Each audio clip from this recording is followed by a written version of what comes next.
प्रदेश के बहुत ही जाने माने पत्रकार हैं और ग्राउंड पर बहुत काम करते हैं। ये ब्रजेश जी, आपका बहुत शुक्रिया। मैं आपसे जानना चाह रहा था कि ये पहले दो चरणों का क्या कॉम्बिनेशन है, वहाँ कौन सा पक्ष ज़्यादा हावी है, इशूज़ क्या हैं, जयंत चौधरी बीजेपी को कितना फ़ायदा दे पा रहे हैं या नहीं, और ये सपा कांग्रेस के गठबंधन का फील्ड पे परफॉर्मेंस क्या है? ब्रजेश जी, इस बार काफी परिवर्तन वहां पर है और कुछ समीकरणों को समझना होगा। पिछली बार एक महागठबंधन वहां पर चुनाव लड़ रहा था, उसमें बसपा भी थी, समाजवादी पार्टी भी थी और राष्ट्रीय लोक दल भी था। अब दो गठबंधन अलग हो चुके हैं। एक तो जयंत चौधरी अलग हुए हैं, राष्ट्रीय लोक दल जी, और एक बहुजन समाज पार्टी अलग से चुनाव लड़ रहा है।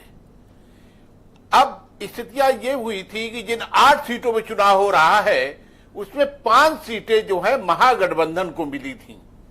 उसमें बिजनौर भी था, उसमें नगीना भी था, उसमें ये संभल और मुरादाबाद, अमरोहा, तो ये सब सीटें, हाँ अमरोहा भी था, नहीं अमरोहा इसमें नहीं है।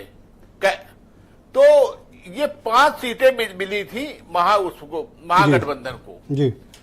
अब स्थितियां ये है कि वहां पर जब दोनों अलग हो चुके हैं तो लड़ाई बड़ी टिपिकल है वहां पर। अब जैसे अमरोहा है, मुरादाबाद है, यहां समाजवादी पार्टी को काफी दिक्कत झेलनी पड़ रही है, बिजनौर में झेलनी पड़ रही है, और नगीना में एक बड़ी रोचक लड़ाई हो गई है।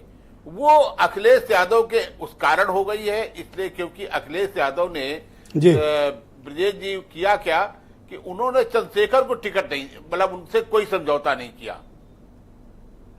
अब आवाज आ रही ब्रजेश? परफेक्ट आ रही है, आप बोले सर, कंटिन्यू। हाँ, तो अब वहां पर क्या हुआ, चंद्रशेखर चुनाव लड़ रहे हैं। चंद्रशेखर की चुनाव लड़ने से वहां लड़ाई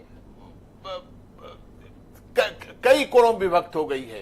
एक तो मुस्लिम वोट जो है वो काफी कुछ जा रहा है चंद्रशेखर को, दलित वोटों में भी बंटवारा हो रहा है, और वहां पर समाजवादी पार्टी जो है वो काफी पीछे जा रही है, और कमोबेश बिजनौर में यही स्थिति हो रही है। तो वहां पर स्थितियां पलटी हैं। अब आगे क्या होगा? आपको ऐसा प्रतीत होता है कि जयंत चौधरी भारतीय जनता पार्टी के लिए बड़े पॉलिटिकल बूस्टर साबित हुए?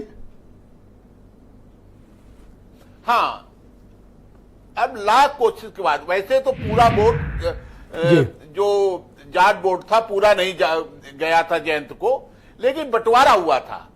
वो बंटवारा सहारनपुर में भी दिखा था, वो बंटवारा मुजफ्फरनगर में भी था, वो बंटवारा बागपत में थोड़ा बहुत था। अब आपको लगता है कि ये बंटवारा नहीं होगा और सारे जाट वोट एक नाके से गुजरेंगे? अब स्थिति है, कोई इब्बत वहां पर नहीं है। मुजफ्फरनगर में हरेंद्र मलिक है तो वहां पर थोड़ा वो है, लेकिन और शुक्रिया ब्रजेश जी। मैं डिबेट के दूसरे चरण में आपके बाकी विचारों को